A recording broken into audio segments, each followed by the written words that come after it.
tadi.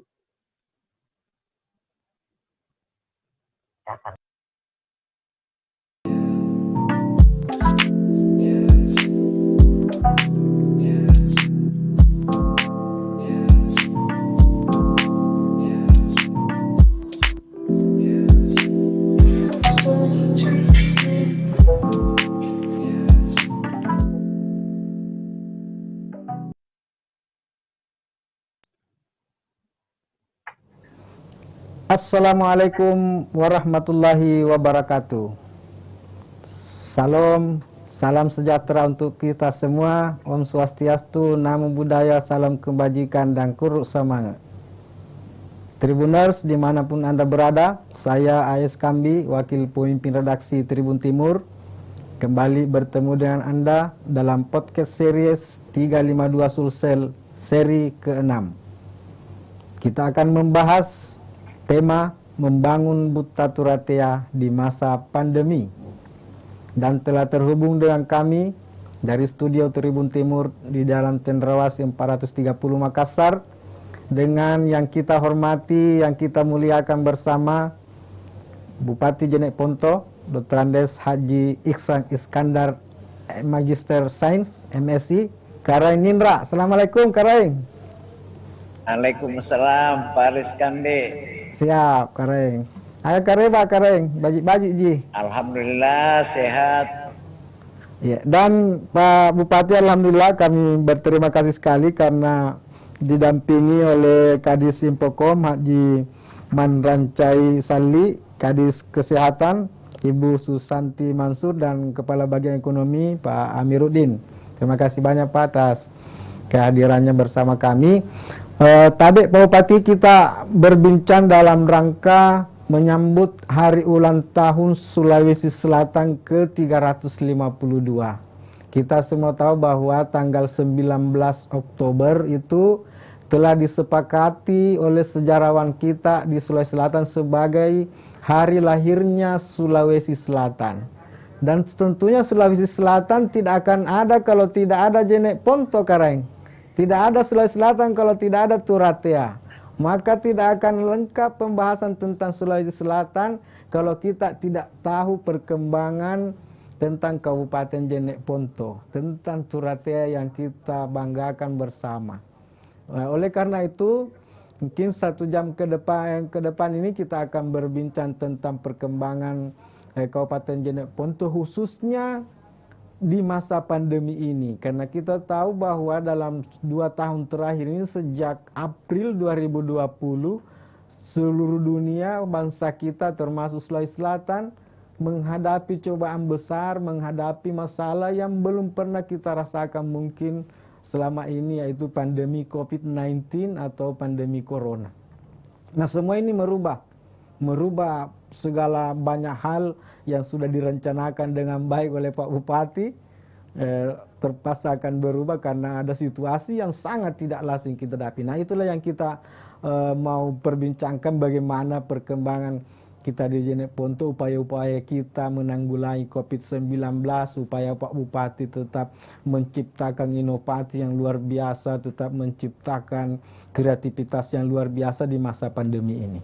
Ya, tapi Pak Bupati mungkin dan di bagian akhir nanti kami akan minta Pak Bupati untuk mengucapkan selamat ulang tahun untuk Sulawesi Selatan ke-352 sekaligus harapan-harapan dari Karaeng Nindra tentang Sulawesi Selatan di hari jadinya yang ke-352 ini.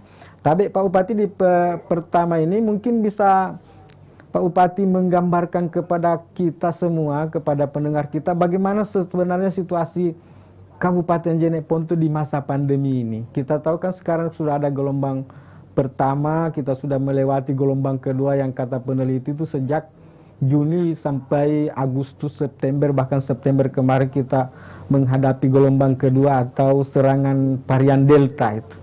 Tolong bisa mungkin Pak Bupati gambarkan kepada kita kondisi di Jenek Ponto di masa seperti yang kita sebutkan tadi itu. Tadi silakan Pak Bupati.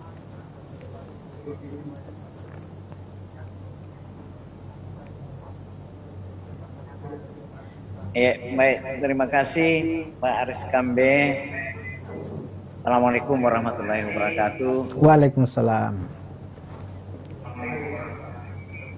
Selamat malam, salam sehat dan salam untuk seluruh keluarga besar Tribun Makassar, Sulawesi Selatan. Siap.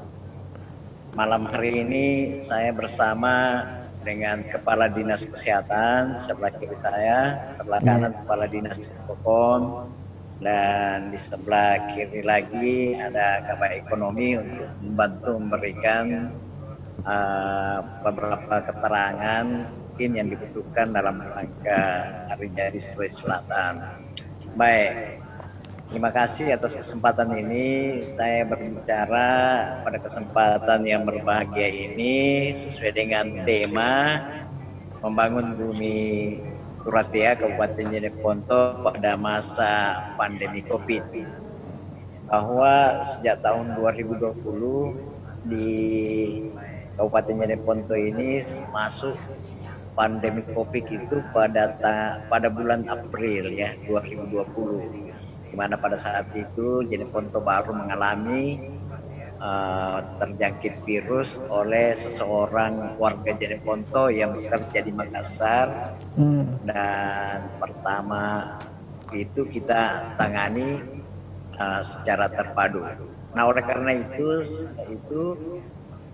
Kabupaten Jeneponto atau pemerintah daerah Kabupaten Jeneponto langkah awalnya adalah bagaimana kita secara terpadu bisa menangani. Nah, karena itu kita segera membentuk Satgas selaku tim yang menangani. Di mana Satgas ini kita percayakan kepada Kapolres untuk menjadi komandan lapangan di dalam penanganan COVID. Nah, selama 2 tahun berjalan COVID, Jeneponto ini terjangkit kira-kira ada 2.491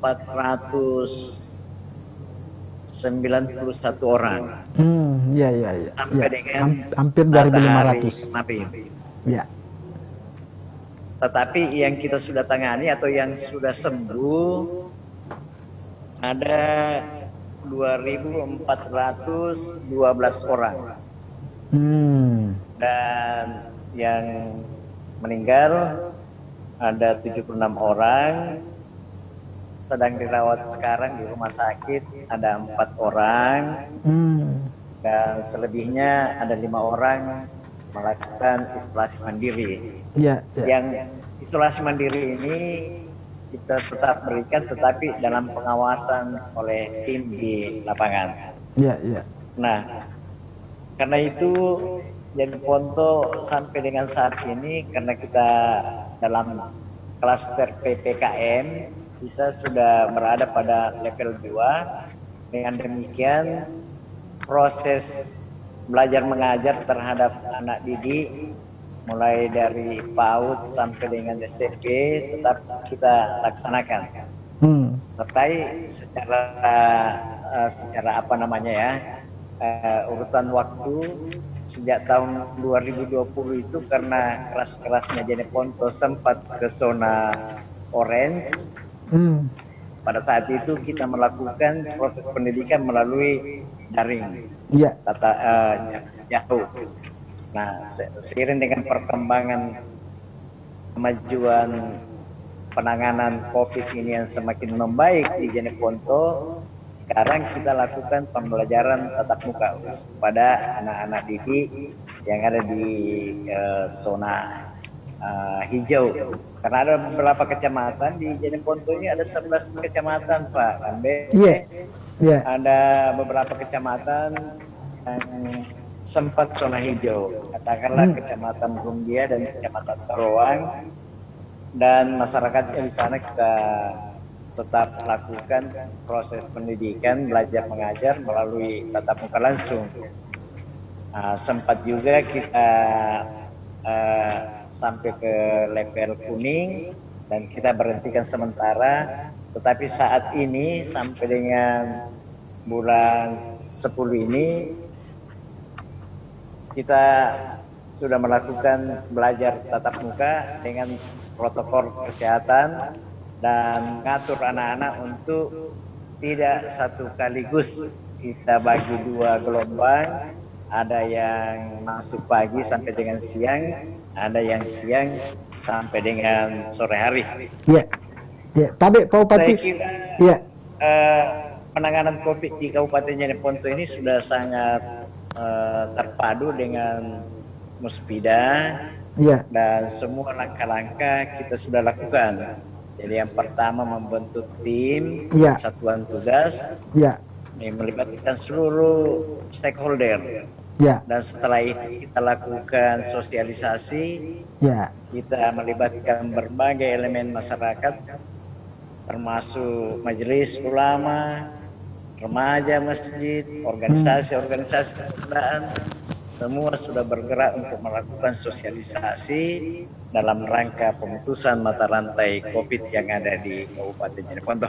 ya. Tapi Saya Pak kira Bupati, ya, dengan ya, kalau mendengar masih ada- penjelasan dari Pak Bupati tadi, berarti zona yang paling tinggi di Jeneponto sampai saat ini hanya di zona orange, Pak Bupati. Dengan kata lain, Jeneponto tidak pernah ke zona merah, Pak Bupati. Alhamdulillah. Alhamdulillah tidak pernah, Pak, Wah, sampai di zona orange. orange. Ini situasi Jumlah dan kita kalau sampai dengan saat sekarang yang terpapar itu yang dirawat di rumah sakit sisa 4 orang, Pak. Yang Ya. isolasi mandiri 5 orang. Ya. Dengan demikian PPKM kita berada pada level 2 Dua. plus, yang kira-kira hampir siap. level 1 mungkin. Ya. Apa di 11 kecamatan ditemukan kasus dalam 2 tahun ini, Pak Bupati? Atau ada kecamatan yang malah nol? Tahun kemarin sampai dengan di awal tahun 2021, ya semua 11 kecamatan sempat terjangkit terpapar dengan COVID. Tetapi berkat kerja keras dari Satgas dengan tim yang terpadu, alhamdulillah berhasil kita meredam, menurunkan angka-angka yang terpapar virus, Pak. Ya, ya, ya. Ya. Ini kan luar biasa, Pak Bupati, karena kita bisa bertahan sampai di level zona orange. Sementara kita tahu bahwa di tetangga sebelah kanan ke Jeneponto, di Takalar sudah sempat juga merah, di Bantai juga sempat merah. Di Jeneponto malah belum sempat merah. Kira-kira kalau menurut Pak Bupati kuncinya apa sampai kita di Buta Turatea tidak sampai ke zona merah itu? Ya, alhamdulillah sampai dengan hari ini dari 2 tahun kita terkurung dengan pandemi COVID-19 ini, dari 11 kecamatan tidak satu pun wilayah kecamatan yang merah sempat menjadi zona merah. Ya. Bahkan ada 2 kecamatan yang relatif ke zona hijau. Katakanlah Kecamatan Taruan dengan Rumbia, hanya beberapa orang yang sempat terjangkit di sana. Yang paling keras tadinya adalah Kecamatan Dinamu, tapi itu sudah berhasil kita tekan. Bahkan kita sampai dengan saat ini untuk berusaha keras bagaimana agar Kabupaten Jeneponto ini semua sudah bebas dari COVID. Begitu, Pak Rambe. Siap. Ya, kita akan tahu, Pak Bupati, bahwa selama masa pandemi ini semua sektor yang menjadi penyebab peningkatan pertumbuhan ekonomi daerah itu semuanya terdampak, bahkan terkapar oleh COVID-19. Tapi ada sektor-sektor lain yang justru mengalami peningkatan di masa pandemi ini, seperti di beberapa daerah lain. Mungkin di Jeneponto sektor-sektor apa saja yang mungkin dalam pengamatan Pak Bupati yang sangat membantu dalam pertumbuhan ekonomi Buta Turatea di masa pandemi ini, Pak Bupati?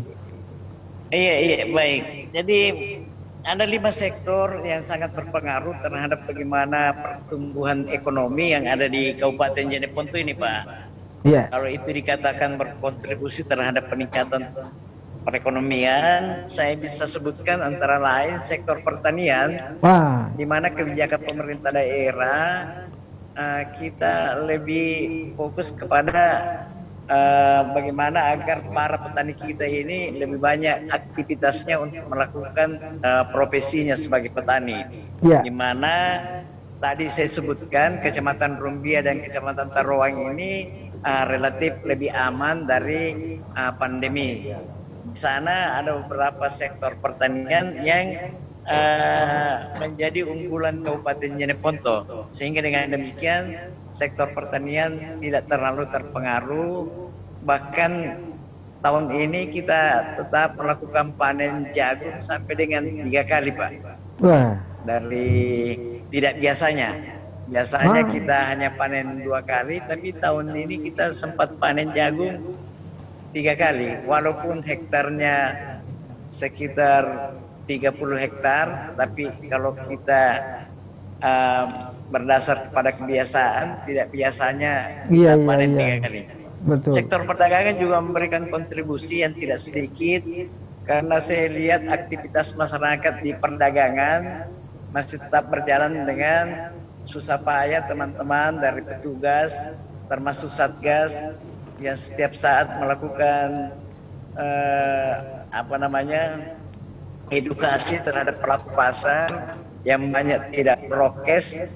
Nah, di situ beratnya kita karena berhadapan dengan masyarakat langsung. Tapi kita juga di segi perdagangan ini bisa memberikan kontribusi sampai dengan kurang lebih 13%, Pak.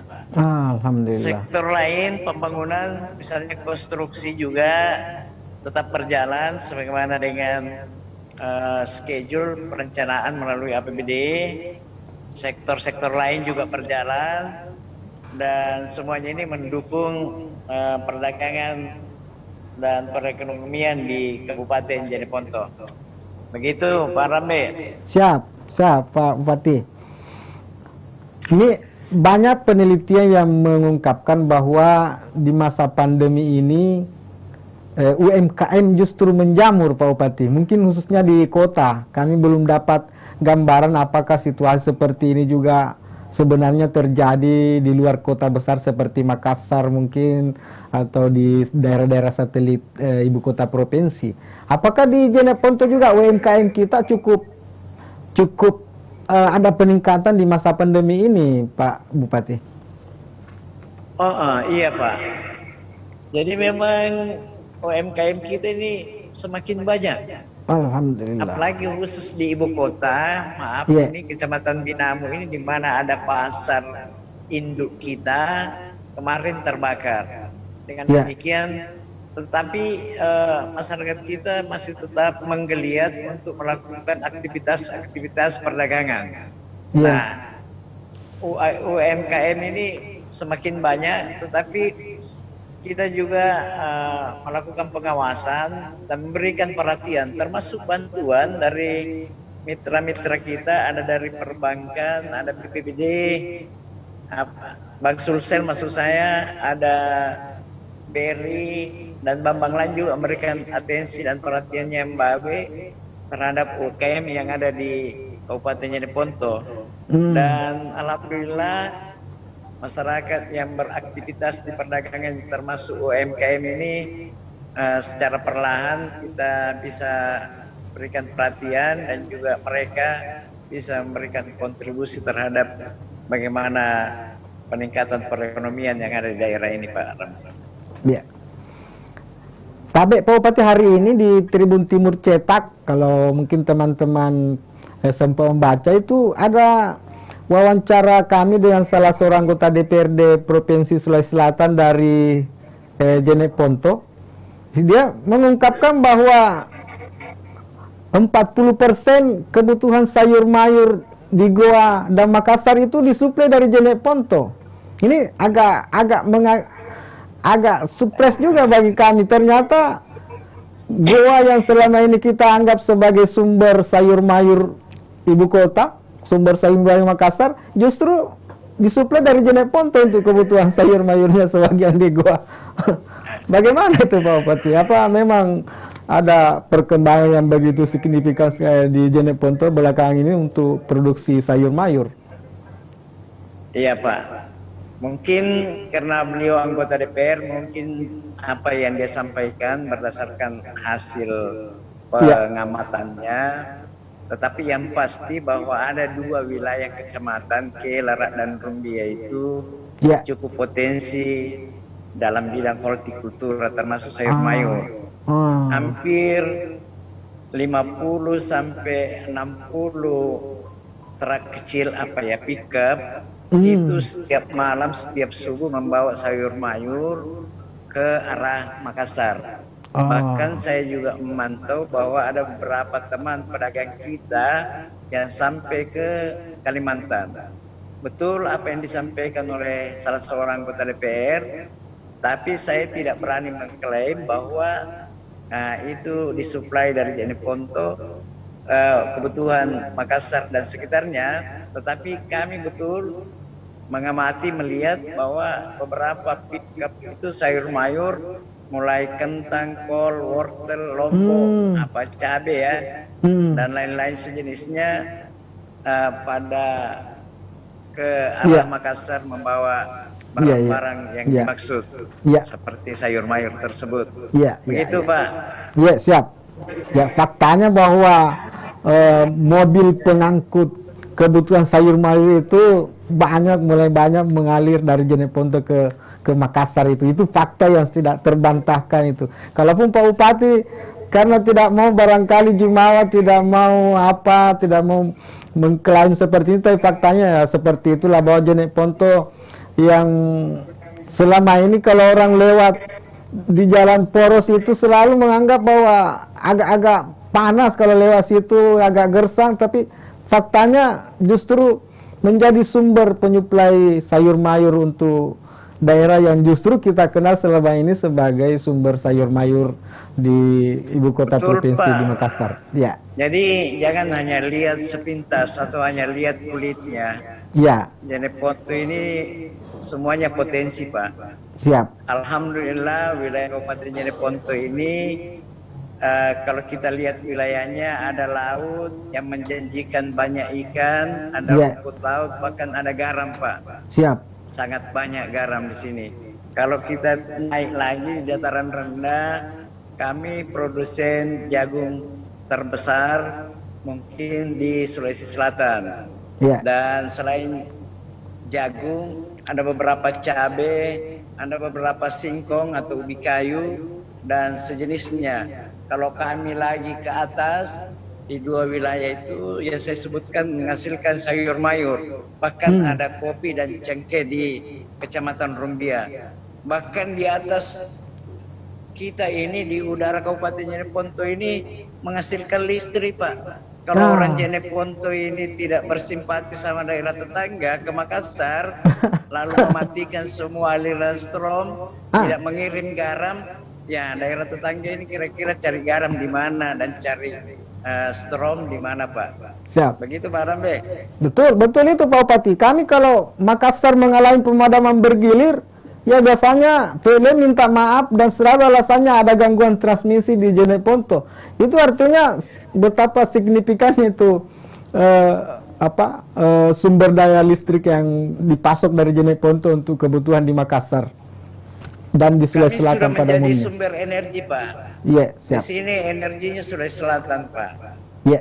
Di Jeneponto ini sudah lebih 1000 megawatt yang dilahirkan, yang kita distribusi sama Sulawesi Selatan. Jadi harusnya ini orang Sulawesi Selatan lebih perhatikan lagi Jeneponto, karena kita sudah distribusi listrik, distribusi garam. Apalagi kalau kita lihat peta Sulawesi Selatan, Jeneponto itu ada di bagian telapak kakinya Sulawesi Selatan Pak. Kalau secara anatomi manusia, kalau kaki kita yang direfleksi, maka seluruh tubuh ini akan berpengaruh terhadap perkembangan kesehatan. Makanya senantiasa direfleksi Pak bagian kaki supaya Sulawesi Selatan sehat. Harus rajin-rajin dipijat-pijat, dielus-elus supaya keseimbangannya tetap jalan, tetap kokoh berdiri di atas Kabupaten Jeneponto. Tapi mungkin Pak Bupati sudah lupa. Dulu sebelum negara kita, presiden kita memutuskan letak ibu kota negara baru di Pulau Kalimantan, itu Pak Yusuf Kalla sempat mengusulkan Jeneponto.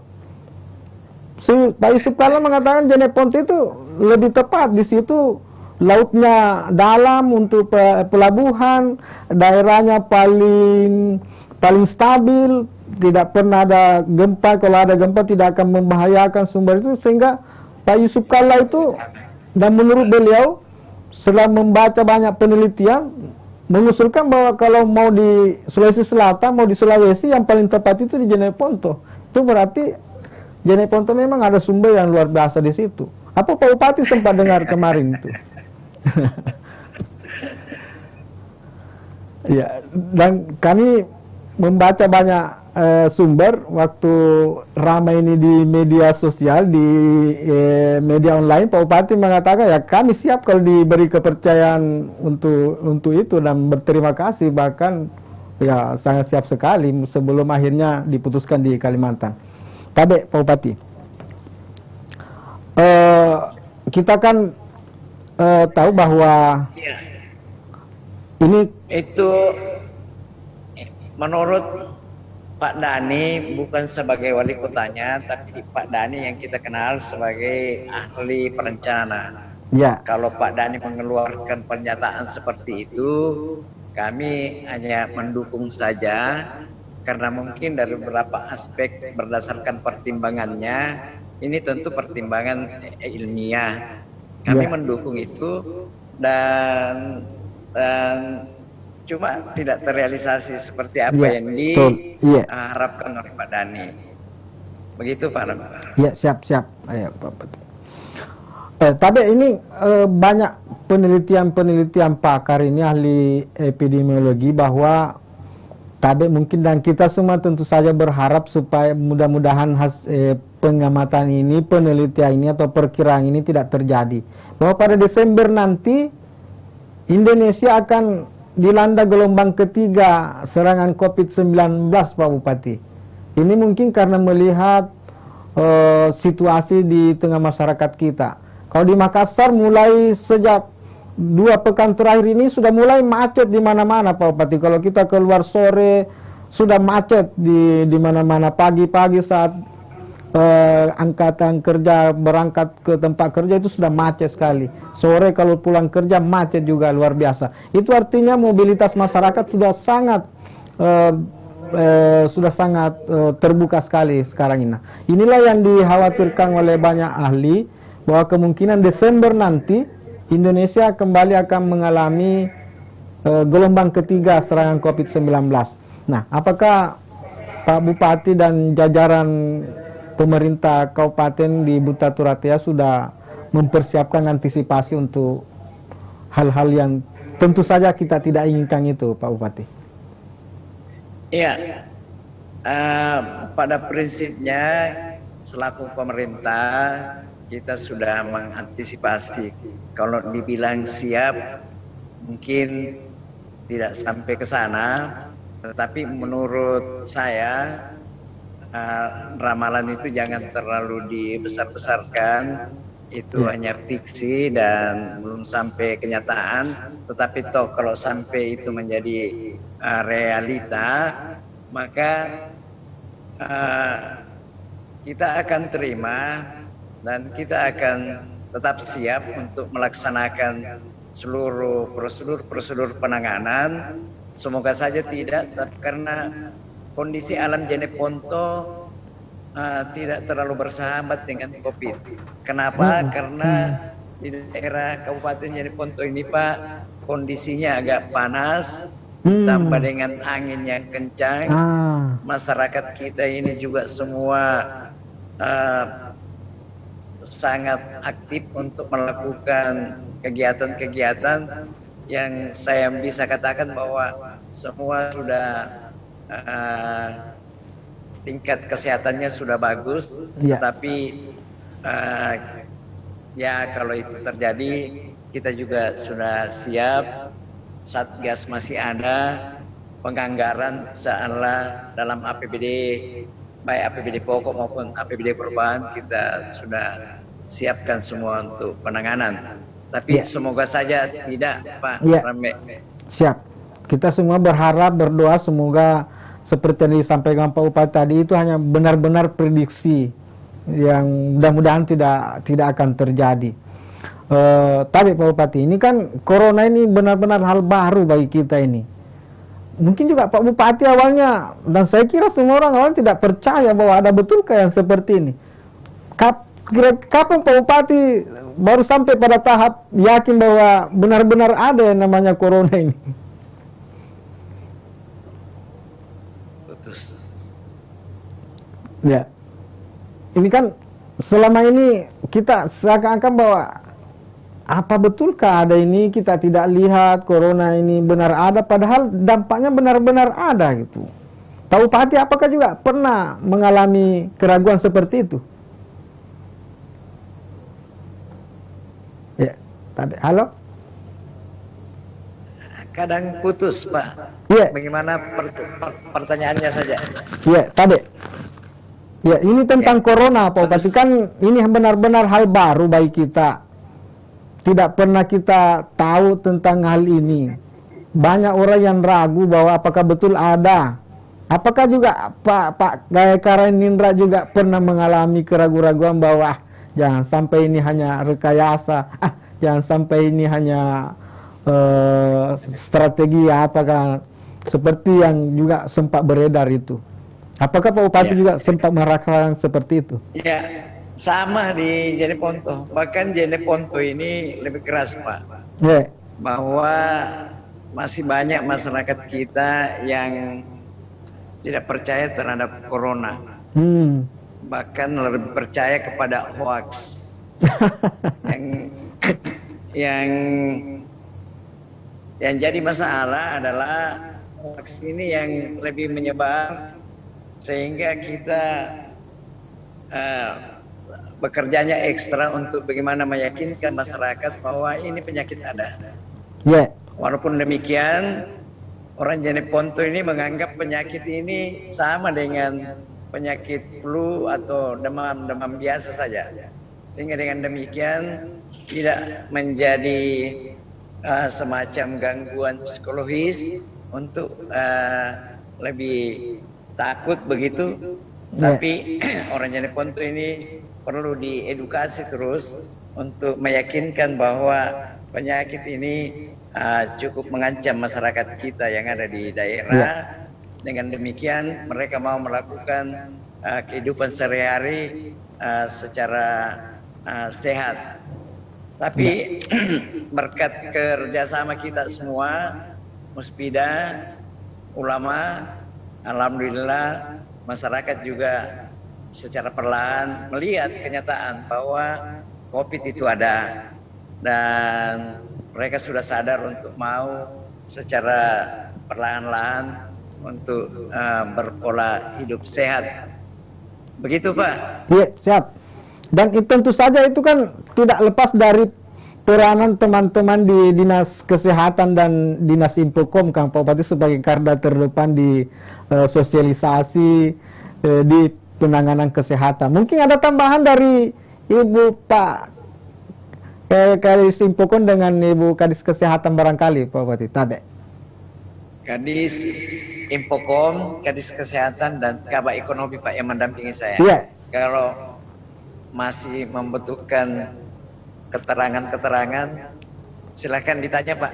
Ya, ini mungkin secara teknis saja Pak Bupati ke Pak Kadis dengan Ibu Kadis, karena bagaimanapun kalau hal-hal teknis itu pasti Kadisnya yang lebih paham karena beliau melaksanakan setiap hari. Silakan Bu Kadis, mungkin kalau ada yang mau ditambahkan tentang suka duka meyakinkan masyarakat kita, suka duka menghadapi keraguan-raguan masyarakat kita tentang corona, dan bagaimana teknik kita mensosialisasikan pentingnya protokol kesehatan ke tengah masyarakat kita. Ya, Tabe, silakan Bu. Terima kasih Pak Lamin. terkait dengan kondisi di Kabupaten Jeneponto akibat adanya pandemi COVID ini tentunya memang membawa dampak yang sangat besar di semua sektor. Terkhusus untuk bidang kesehatan, seperti yang disampaikan tadi oleh Bapak Bupati, bahwa di Satgas itu terdiri dari beberapa banyak stakeholder, tetapi tidak bisa dipungkiri bahwa Dinas Kesehatan sebagai garda terdepan dalam pelayanan kesehatan. Tentunya kita selama masa pandemi ini merasakan suka duka yang begitu besar, Pak. Karena satu hal yang sama sekali kita tidak pernah memprediksi bahwa ini terjadi, dan tentunya ini bukan hal yang harus ditangisi tetapi harus diselesaikan dengan bijak. Alhamdulillah berkat dukungan dari semua stakeholder, pendampingan dan dukungan dari Bapak Bupati, Bapak Wakil Bupati, Bapak Sekda dan semua Forkopimda serta stakeholder yang lainnya, kami dari Dinas Kesehatan bersama TNI dan Polri di dalam melaksanakan memutus mata rantai penularan COVID-19 di Kabupaten Jeneponto. Alhamdulillah itu dapat kita putus mata rantai itu, walaupun sampai saat ini masih terdapat beberapa kasus. Tetapi pada kenyataannya seperti yang tadi disampaikan oleh Bapak Bupati terkait dengan berita-berita hoax itu, tentunya memang ini adalah satu hal yang masih ada di masyarakat kita. Tentunya dengan adanya dukungan dari semua stakeholder yang ada, mulai dari alim ulama, kemudian dari masyarakat kita, untuk dilakukan selalu edukasi terkait dengan adanya COVID ini. Kita berharap bahwa kita secara bersama-sama bisa menanggulangi dan bisa keluar dari pandemi ini, apalagi seperti yang disampaikan oleh pemerintah, mudah-mudahan di tahun 2022 nanti kita bisa beralih ke masa endemi. Tentunya harapan ini kami dari Kabupaten Jeneponto, walaupun kita tidak bisa menafikan bahwa hasil vaksinasi di Kabupaten Jeneponto itu masih di urutan yang agak rendah di Sulawesi Selatan, tetapi itu tidak menyurutkan semangat kita untuk senantiasa melakukan vaksinasi ke masyarakat kita. Insya Allah secara perlahan kita akan melakukan vaksinasi itu, dan mudah-mudahan herd immunity di Kabupaten Jeneponto bisa kita tuntaskan sehingga di masa pandemi ini masyarakat di Kabupaten Jeneponto bisa terhindar dari COVID-19. Demikian, Pak. Ya. Tapi Ibu Susan, itu tadi persoalan menurut Ibu yang soal vaksinasi itu kendala utamanya apakah karena stok kurang atau karena ada faktor lain yang pengaruh Ibu? Iya, hambatan yang itu tadi yang kami sampaikan, bahwa masih adanya masyarakat kita mempercayai berita-berita hoax itu. Betul. Tapi tentunya dengan adanya kerjasama, kolaborasi antar semua stakeholder yang ada, baik pemerintah maupun masyarakat di Kabupaten Jeneponto, tentunya ini semakin hari mudah-mudahan perlahan akan bisa kita tuntaskan sehingga penanganan COVID di Kabupaten Jeneponto dapat kita tuntaskan dengan baik. Ya, tapi Bu, mungkin kami juga butuh gambaran Ibu tentang situasi nakes kita di masa pandemi ini. Apakah juga korban di kalangan teman-teman tenaga kesehatan di Jeneponto juga seperti apa gambarannya, Bu?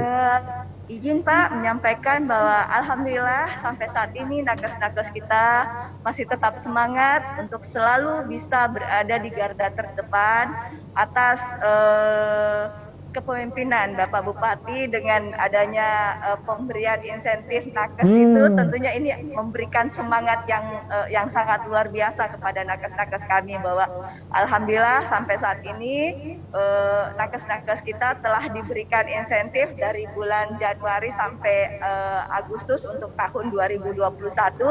Tentunya ini bukan satu hal yang mudah bagi pemerintah kabupaten kota lainnya, Tetapi kami di Kabupaten Jeneponto atas kepemimpinan Bapak Bupati memerintahkan untuk itu dilakukan upaya untuk percepatan dalam pemberian insentif. Ini bisa memberikan sedikit semangat kepada nakes-nakes kita di lapangan untuk bisa bergerak dengan baik. Kemudian dengan adanya kolaborasi yang baik dengan stakeholder TNI dan Polri, alhamdulillah di Kabupaten Jeneponto sinergitas yang ada untuk 3 pilar ini dan bersama dengan stakeholder yang lain, kami tidak merasa sendiri, Pak.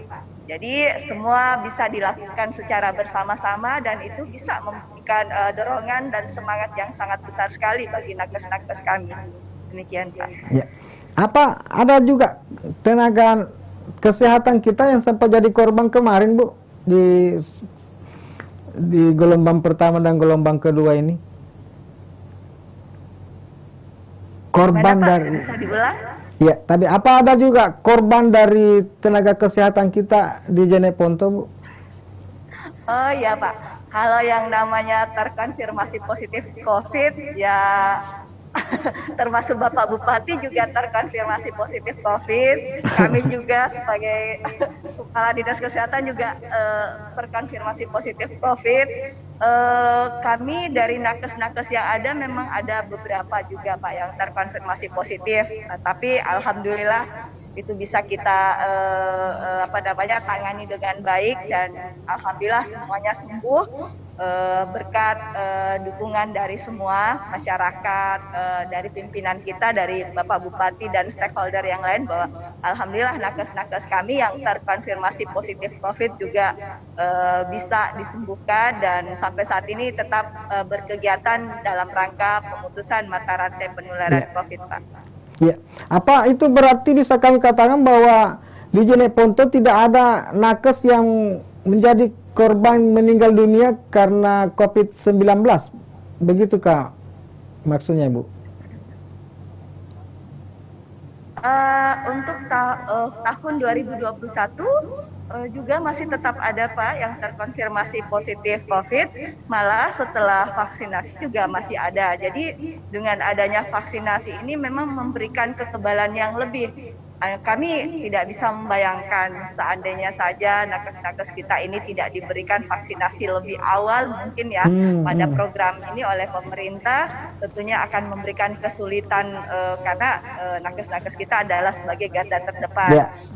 Kami dari pihak pemerintah melalui kepemimpinan Bapak Bupati menginstruksikan kepada Dinas Kesehatan untuk tetap senantiasa memperhatikan nakes-nakes kita di lapangan dengan adanya selain pemberian insentif juga melalui dana DID itu kami berikan berupa vitamin kepada nakes-nakes kita dan kegiatan-kegiatan lain yang bisa membangkitkan semangat mereka di lapangan. Demikian, Pak. Ya, tapi berarti di Jeneponto tidak ada, alhamdulillah tidak ada nakes yang meninggal dunia karena COVID ya, Bu? Alhamdulillah untuk yang melaksanakan sebagai garda terdepan dalam pelaksanaan pengendalian COVID itu tidak ada yang terkonfirmasi positif meninggal, tetapi ada satu orang nakes kami yang kebetulan profesinya sebagai nakes di rumah sakit, tetapi pada saat meninggalnya itu memang terkonfirmasi positif, tapi bukan dalam rangka bertugas. Jadi memang ada satu orang nakes kami, tetapi beliau itu adalah nakes yang sementara dirumahkan karena cuti bersalin dan takdir menentukan lain terkonfirmasi positif dan meninggal satu orang. Ini yang luar biasa, sekali di Jeneponto itu. Kita semua tahu bahwa di daerah lain itu, ya kalau nakesnya sudah bisa kita selamatkan, ya bukan berarti yang lain kita tidak mau selamatkan, tapi kalau nakesnya sudah bisa kita selamatkan sampai tidak meninggal dunia, sebagai garda terdepan yang setiap hari berjibaku berhadapan dengan pasien COVID-19, itu benar-benar luar biasa, Bu. Karena kita dengar di daerah lain itu, waduh, cerita-cerita pilu nakes-nakes kita meninggal dunia karena kelelahan menangani pasien, karena kelaparan, karena asupan gizi yang tidak memadai, mungkin karena terlalu sibuk bekerja.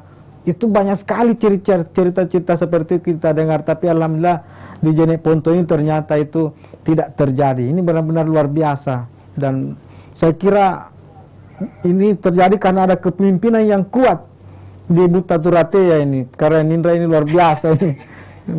Kita dengarkan tadi ini. Tade Kareng. Kuncinya Kareng, apa ini Kareng?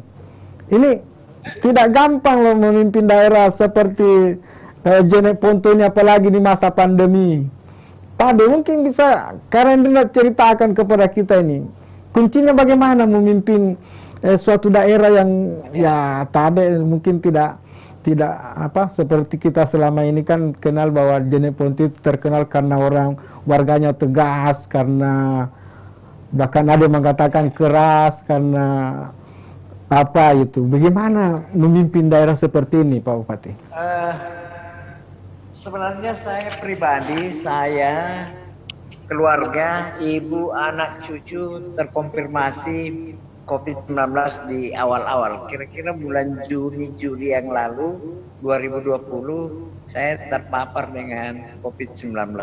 Ya. Tetapi berkat kerja-kerja cerdas dari teman-teman nakes, berkat keterpaduan penanganan dari pihak Polri dan TNI, serta semangat kita yang setiap hari makan kuda Pak, dan mungkin ditambah dengan banyak pohon kelor di Jeneponto, mungkin itu semua, apalagi di Jeneponto ini doanya para ulama, alim ulama, para santri, sehingga kita semua masih diberikan perlindungan Allah Subhanahu wa taala, masih bisa sehat beraktivitas sesuai dengan profesi kita masing-masing. Saya kira hanya semangat saja Pak. Siap. Apakah Pak Bupati kemarin waktu merasa bahwa kayaknya saya sudah diserempet-serempet ini oleh corona ini, apakah ketika Pak Bupati merasa seperti itu, Pak Bupati langsung saya harus makan coto kuda lagi nih kalau begini nih? Karena banyak juga memang yang meyakini seperti itu Bapak. Coto kuda itu lebih apa, tingkat anunya lebih tinggi dibanding coto-coto yang lain itu Bapak. Pak Bupati, untuk selanjutnya mungkin kita bicara juga untuk tak lengkap rasanya kalau kita tidak mendapat gambaran tentang potensi wisata di Kabupaten Jeneponto. Mungkin nanti Pak Kabak Ekonomi juga bisa menjelaskan secara detail kepada kita. Baik Pak. Rancangan itu. Pak Kabak Ekonomi. Ya.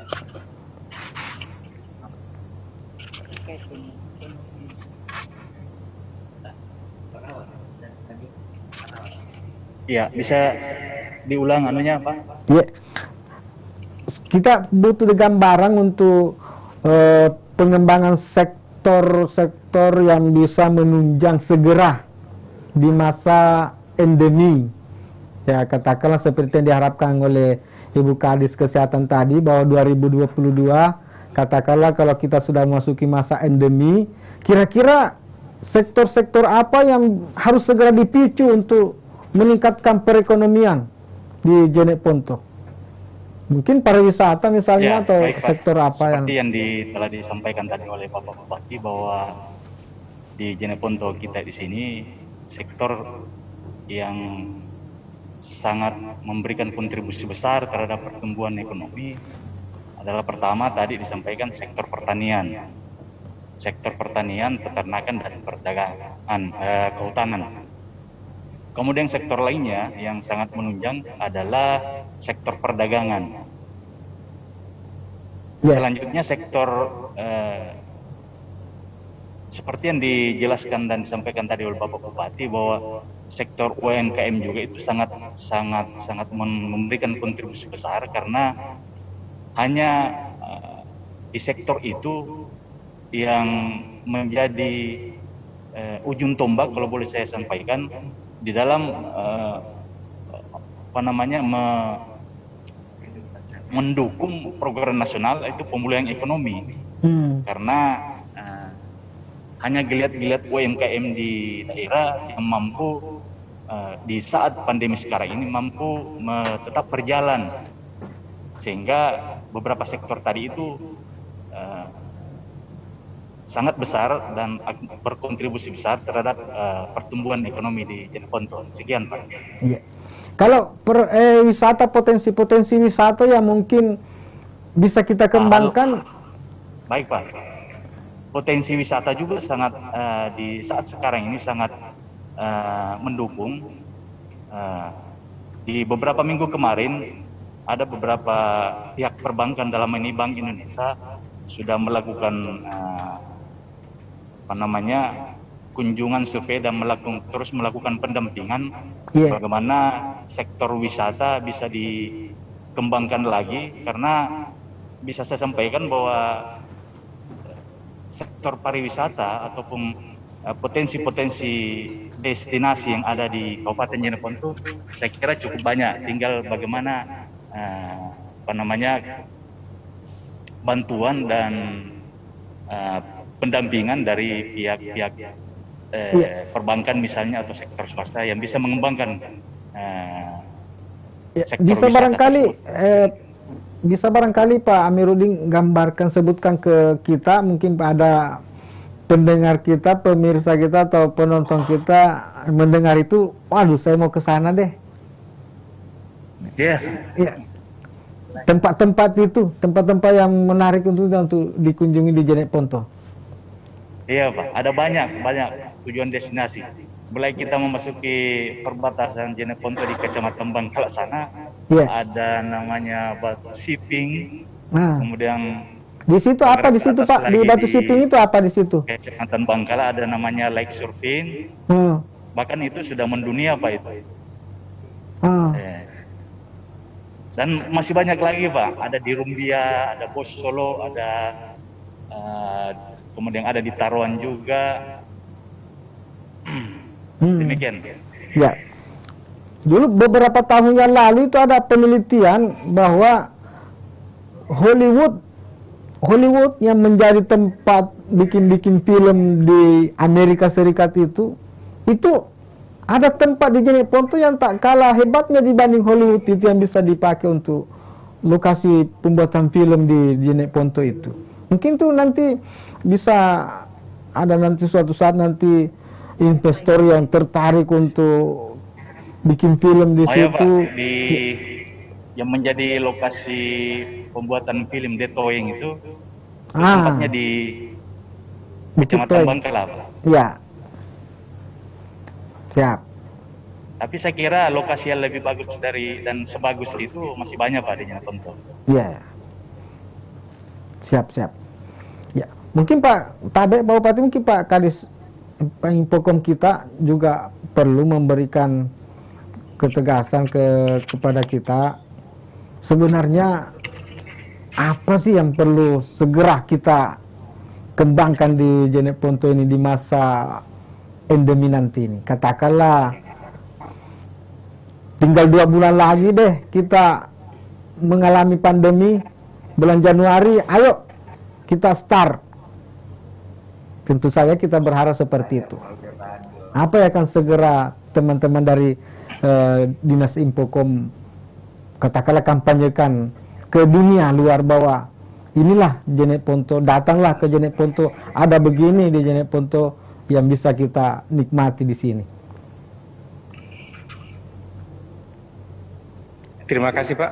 Ya. Untuk Dinas Kominfo dalam rangka pandemi COVID-19 ini kita sudah melaksanakan MOU dengan Dinas Pendidikan, di mana kita mengadakan pembelajaran kelas udara, yaitu pembelajaran melalui radio Turatea 97,3 FM, sehingga ini sangat membantu siswa-siswa untuk menerima materi dari pembelajaran tersebut. Dan sarana yang ada di Dinas Kominfo juga sebagai penyebar luasan informasi bahwa pada saat COVID-19 kita memiliki sarana yaitu mobil keliling, di mana ini kita memanfaatkan untuk keliling untuk memberikan pengarahan kepada masyarakat untuk jangan sampai melakukan menjaga jarak dan memakai masker. Iya. Untuk melaksanakan protokol kesehatan. Mungkin itu Pak. Iya.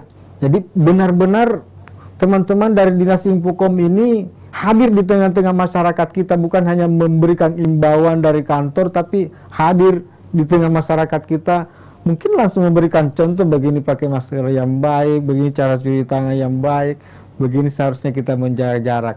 Ya, tentu saja itu kan karena tergantung situasi masyarakat yang kita hadapi. Ya, baik. Tapi Pak Bupati, kita sekitar 10 menit lagi. Tadi ada satu lagi hal yang perlu kita mungkin klarifikasi langsung tentang kerjasama dengan BPJS Kesehatan, Pak Bupati. Ini kita tahu bahwa BPJS itu di tengah pandemi ini cukup sangat penting sekali, dan kita juga tahu bahwa banyak daerah-daerah lain sangat juga bermasalah sekali dengan BPJS Kesehatannya dalam pembayarannya lah dan apalah dan sebagainya. Bagaimana kondisi BPJS kita di Jenek Ponto, Pak Bupati? Ya, terima kasih bahwa semua elemen dan semua stakeholder yang terkait dengan pemerintah daerah termasuk BPJS juga memberikan kontribusi yang tidak sedikit, Pak. Ya. Bahwa ada beberapa yang sudah mengalami pandemi COVID, bahkan yang sudah meninggal juga mendapat pelayanan dan penanganan oleh BPJS. Kalau tidak salah, ada beberapa data yang kami akan sampaikan bahwa BPJS ini sudah memberikan kontribusi yang tidak sedikit, yaitu BPJS melalui verifikasi BPJS ya sudah berkontribusi banyak terhadap korban COVID ini, Pak. Jadi datanya jumlahnya mungkin akan kami sampaikan secara tersendiri. Saya belum bisa mengira-kira sudah berapa banyak yang dibantukan melalui verifikasi BPJS. Begitu, Pak. Ya. Tapi Pak Bupati, sebelum saya meminta Pak Bupati untuk menyampaikan harapan, mungkin harapan pertama ke DPR, kemudian pesan-pesan Pak Bupati ke warga Turatea, kemudian pesan-pesan Pak Bupati untuk hari ulang tahun Sulawesi Selatan. Saya mau bacakan dulu, ini banyak sekali komentar-komentar yang dikirim di YouTube Tribun Timur, Pak Bupati. Mungkin dari warga Turatea, dari beberapa tempat ini di seluruh Indonesia ini yang sempat menonton kita. Ini ada dari Sultan Edi, menyatakan hadir dan salam untuk Pak Bupati. Ada Naufal Naila lagi menyimak di Takalar ini, Pak Bupati. Ada Zainal Abdu menyimak juga, Randy Hardianto Haris ya mempertanyakan dasarnya anggota DPRD yang menyatakan tadi seperti itu. Ya sudah dijawab tadi oleh Pak Bupati, saya kira ini pertanyaan Hardianto Haris. Kemudian Haji Haping juga menyimak, ada Pak Usman, ada Pak Taruna 1, katanya mantap Jenek Ponto Tawa. Muhammad Iqbal mengaku saya Jenek Ponto. Wah, ini Muhammad Iqbal ini mengaku beda lihat Jenek Ponto, Pak Bupati, setelah mendengarkan penjelasan Pak Bupati ini dan beberapa kepala dinas kita. Pak Hardianto Haris mengatakan ada 2 pembangkit raksasa di Jenek Ponto, ada PLTB dan PLTU. Yang beliau mempertanyakan berapa sumbangsi PAD kedua perusahaan itu untuk Jenek Ponto. Apa Pak Bupati mau jawab itu?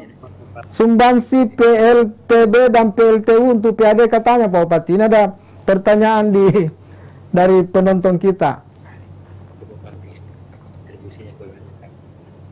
Iya. Secara umum saja Pak Bupati, kalau angka-angkanya tidak ada. Di Jenek Ponto ini ada 3 pembangkit listrik, Pak. Iya.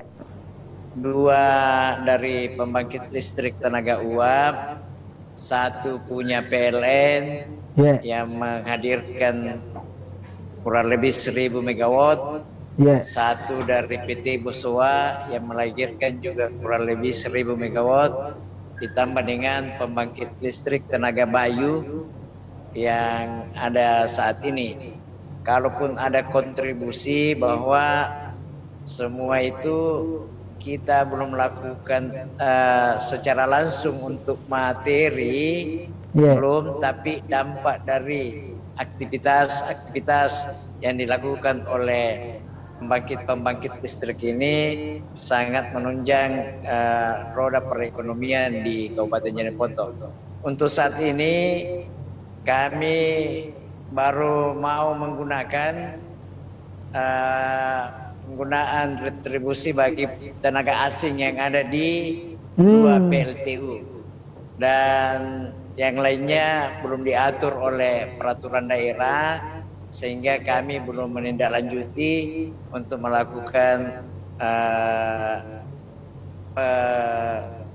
permintaan ataupun kontribusi daripada ketiga pembangkit listrik tersebut. Insya Allah dalam waktu dekat seluruh tenaga asing yang ada di pembangkit listrik tenaga uap ini akan memberikan kontribusi terhadap tenaga kerjanya, retribusi tenaga kerja asing. Insya Allah ini jumlahnya untuk tahun ini kita sudah hitung kurang lebih 2 miliar Pak, lebih 2 miliar. Mudah-mudahan ini berjalan terus, dan kami bersama dengan DPR juga akan membicarakan hal-hal yang berhubungan dengan kontribusi PLN pembangkit listrik ini kepada masyarakat Pemda Jeneponto. Begitu Pak. Ya, siap. Terima kasih banyak Pak Bupati. Saya kira Pak Herdianto sangat bangga sekali dan sangat bahagia mendengarkan penjelasan Pak Bupati bahwa kehadiran pembangkit listrik itu tidak sia-sia dan benar-benar sudah memberikan kontribusi nyata dalam pendapatan asli daerah PAD di Kabupaten Jeneponto. Tapi Pak Bupati, ini soal garam ini Pak Bupati. Ada juga pertanyaan di garam. Berapa sebenarnya kapasitas atau kemampuan produksi garam kita di Jeneponto? Karena kalau ini bermasalah ini, waduh, Sulawesi Selatan ini akan makan sayur tak bergaram Pak Bupati kalau bermasalah itu.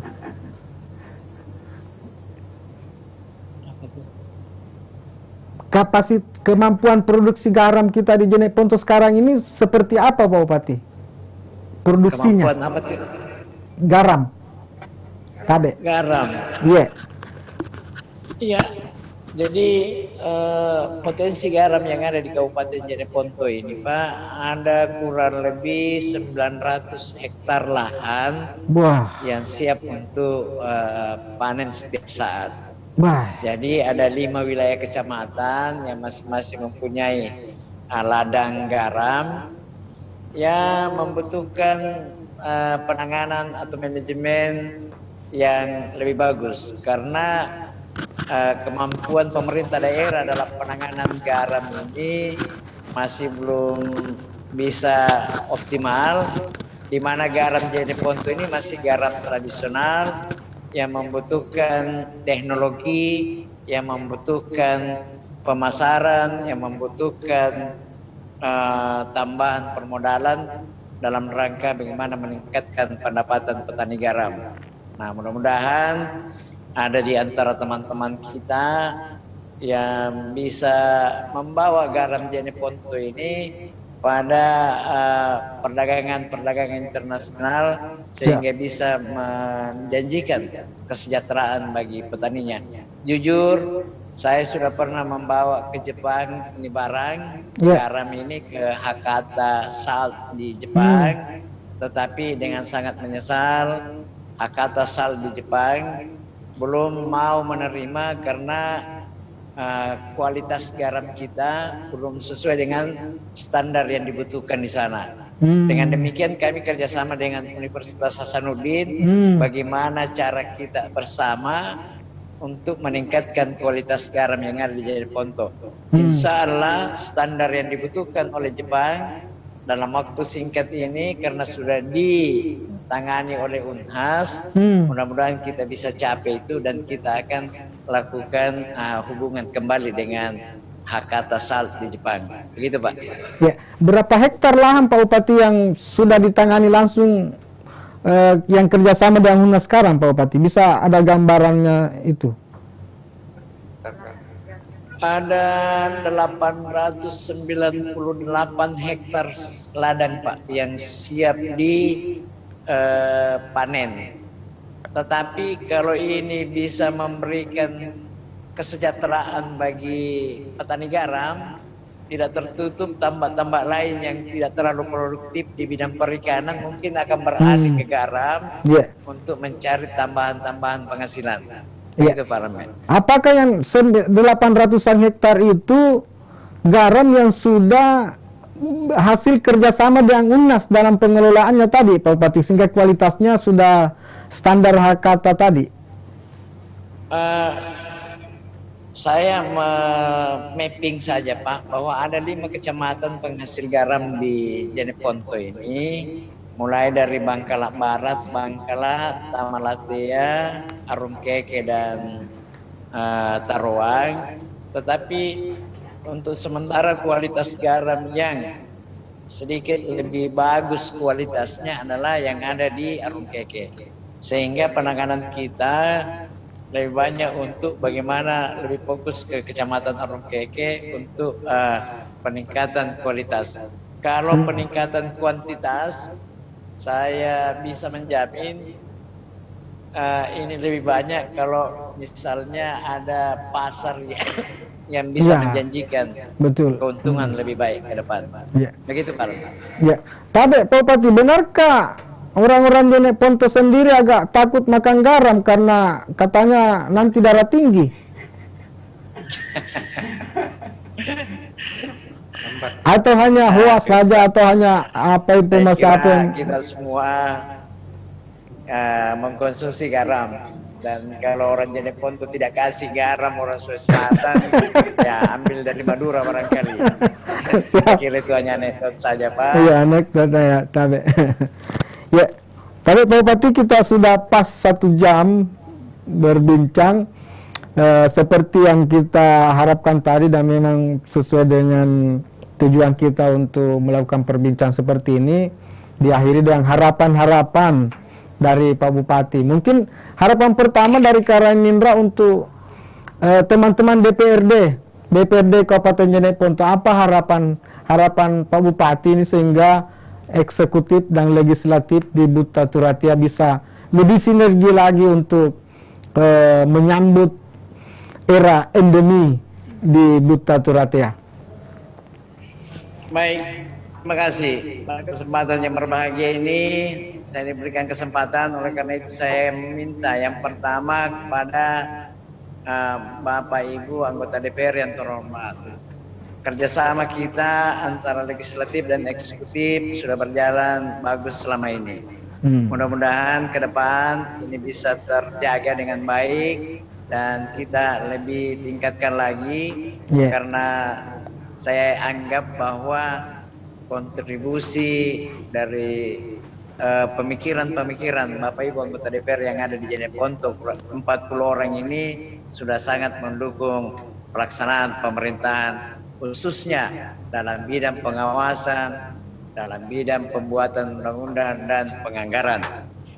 Pada unsur Forkopimda juga sudah berjalan dengan baik, apalagi dalam penanganan pandemi COVID ini kita semua secara terpadu bersama-sama melaksanakan tugas. Karena itu saya sudah merasakan, dan mungkin ke depan kita bisa tingkatkan.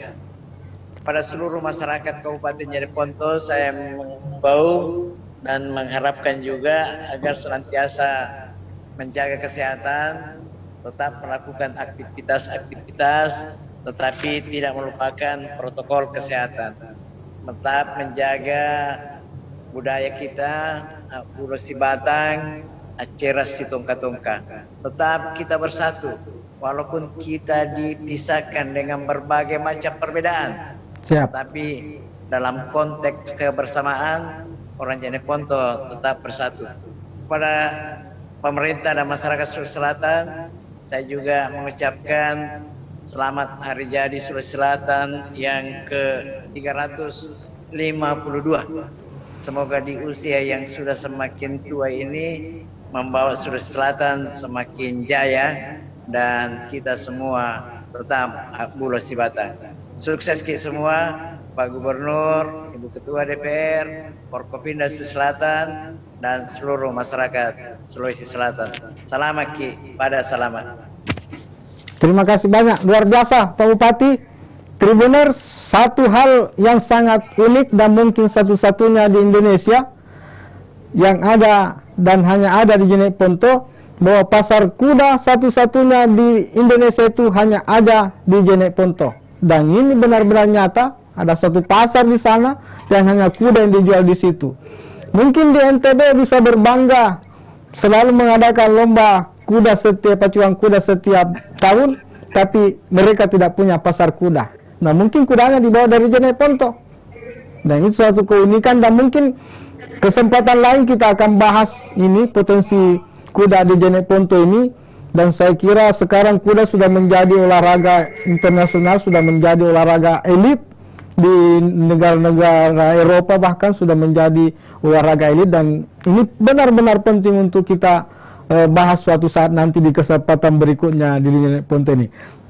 Karena edisi kita, pertemuan kita sekarang ini terbatas dengan tema yang kita bahas yang sudah disiapkan, yaitu membangun Bukta Teratia di masa pandemi ini, dan memang dalam rangka hari ulang tahun Sulawesi Selatan ke-352. Sekali lagi terima kasih banyak Pak Bupati, Pak Kadis, sehat-sehat semua, Bu Kadis, Pak Kabak Ekonomi. Mudah-mudahan dalam waktu singkat kita bisa berjumpa kembali. Lebih dan kurang mohon dimaafkan.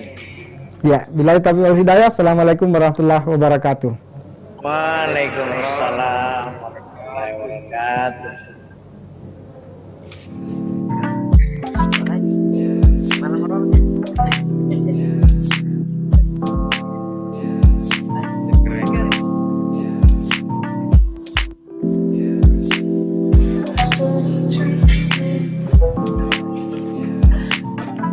Tadi ada satu hari sih teman-teman. Bagus. Masa? Berapa? Ini bagus.